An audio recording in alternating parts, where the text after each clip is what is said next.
Chapter 18, The Bitter Truth. He almost shouted out loud, seeing the terrible state that poor Mrs. Griffin was in. She was staring up at him with wild eyes, her hair pulled out in clawfuls, her face purple with bruises. A foul rag had been stuffed into her mouth. Harvey carefully removed it, and she began to speak, her voice a hoarse whisper. "Thank you, my sweet, thank you," she said. "But oh, you shouldn't have come back. It's too dangerous here." "Who did this to you?" "Jive and Rictus." "But he ordered it, didn't he?" Harvey said, helping her up. "Don't tell me he's dead, because I know that doesn't matter. Hood's here in the house, isn't he?" "Yes," she said, holding on to him as she climbed out of the box. "Yes, he's here, but not in the way you think." She began to weep, the tears clogging her words. "It's all right," Harvey said. "Everything's going to be all right." Her fingers went up to her face and touched the tears. I thought I'd never cry again," she said. "Look at what you've done." "I'm sorry," said Harvey. "Oh, no, my sweet. Don't be sorry. It's wonderful." She smiled through her tears. "You've broken his curse on me." "What curse?" "Oh, it's a long story." "I want to hear." "I was the first child who ever came to Hood's house," she said. "This was many, many years ago. I was 9 when I first walked up the front path. I'd run away from home, you see." "Why?" "My cat had died, and my father refused to buy me another. And what do you think Rictus gave me the very day I arrived?" "3 cats?" said Harvey. "You know how this house works, don't you?" Harvey nodded. "It gives you whatever you think you want." "And I wanted cats and a home and—" "What?" "Another father."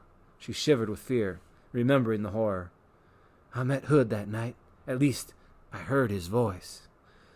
Stu Cat had come to her feet, and she paused to stoop and gather the creature into her arms. "Where did you hear him?" Harvey asked. "In the attic at the top of the house. And he said to me, 'If you stay here forever and ever, you'll never die. You'll grow old, but you'll live until the end of time and never weep again.'" "And that's what you wanted?" "It was stupid, but yes, I did. I was afraid, you see, afraid of being put into the ground like my cat." A new wave of tears came running down her pale cheeks. "I was running away from death." "Straight into its house," Harvey said. "Oh, no, child," Mrs. Griffin said. "Hood isn't death."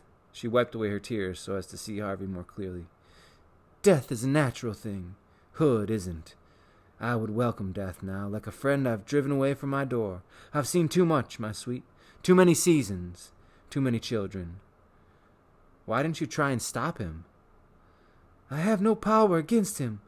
All I could do was give the children who came here as much happiness as I knew how." "So how old are you?" Harvey asked her. "Who knows?" she replied, laying her cheek against Stu Cat's fur. "I grew up and old in a matter of days. But then the passage of time seemed to lose its hold on me. Sometimes I wanted to ask one of the children, 'What year is it in the world outside?'" "I can't tell you." "Don't," she said, putting her fingers to her lips. "I don't want to know how the years have flown. It would hurt too much." "What do you want, then?" "To die," she said with a little smile. "To slip out of the skin and go to the stars." "Is that what happens?" "It's what I believe," she said. "But Hood won't let me die, not ever.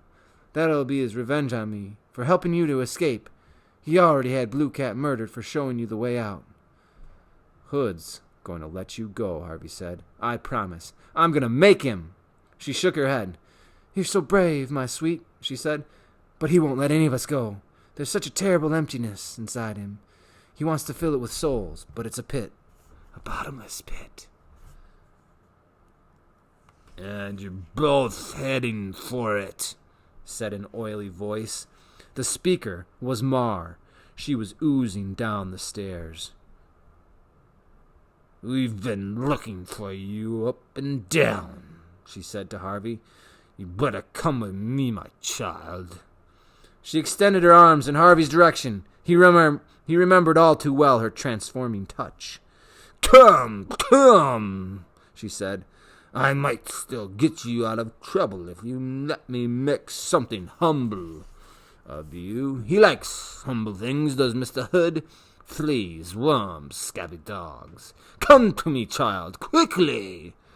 Harvey looked around the cellar. There were no other ways out. If he was to get Mrs. Griffin up into the sun, it had to be by way of the stairs, and Mar was standing in front of them. He took a step in her direction. She smiled toothlessly. "Good child, good," she said. "Don't," Mrs. Griffin said.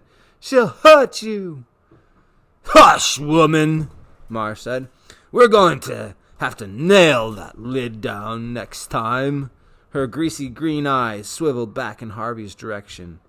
"He knows what's good for him, don't you, boy?"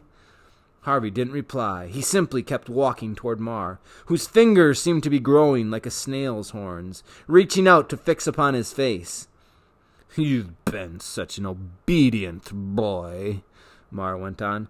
"Maybe I wouldn't turn you into a worm after all. What would you like to be? Tell me what's in your heart."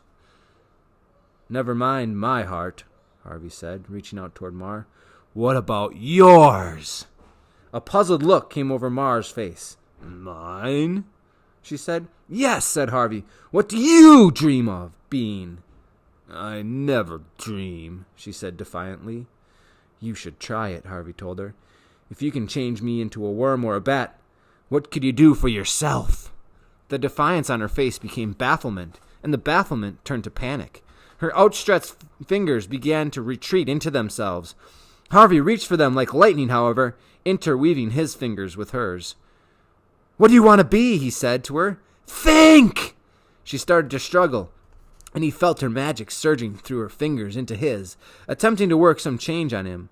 But he didn't want to be a vampire bat anymore, and he certainly didn't want to be a worm. He was quite happy to be himself. The magic, therefore, had no hold on him. Instead, it flowed back into Mar, who began to shake as though she were being dipped in icy water. "What are you doing?" she demanded. "Tell me what's in your heart," he said, returning her invitation. "I'm not telling you," she replied, still trying to wrest her fingers free of his. But she was not used to having her victims resist her this way. Her muscles were soft and flabby. She pulled and pulled, but she couldn't escape him. "Leave me alone," she said. "If you harm me, Mr. Hood will have your head." "I'm not harming you," Harvey replied. "I'm just letting you have your dreams, the way you let me have mine." "I don't want them!" she yelled, struggling more than ever. He wouldn't let her go. Instead, he drew closer to her, as if to wrap her up in his arms. She started to spit at him, great gobs of slime, but he wiped them from his face and kept approaching her. "No," she began to murmur. "No." But she couldn't keep the magic she'd intended for him from working on her own skin and bones. Her fat face began to soften and run like melting wax. Her body sagged in its ragged coat, and a greenish gruel began to pour out onto the floor. "Oh," she sobbed. "You damn child." What dream was this, Harvey wondered, that was turning Mar to mush? She was growing smaller all the time, her clothes dropping off her as her body shrank, her voice becoming thin. It could only be moments before she disappeared altogether. "What do you dream about?" Harvey said, as Mar's fingers ran away between his own like brackish water. "I dream of nothing," Mar replied, her eyes sinking back into her disintegrating skull. "And that's what I've become." She was almost lost in the folds of her clothes. "Nothing," she said again. She was no more than a dirty puddle now, a puddle with a fading voice. "Nothing." Then she was gone, devoured by her own magic.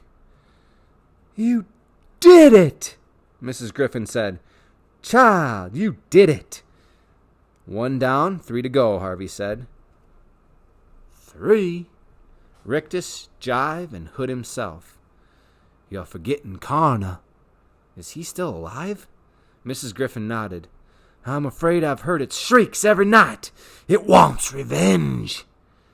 And I want my life back, Harvey said, taking her by the arm and escorting her, still carrying Stu Cat, to the bottom of the stairs.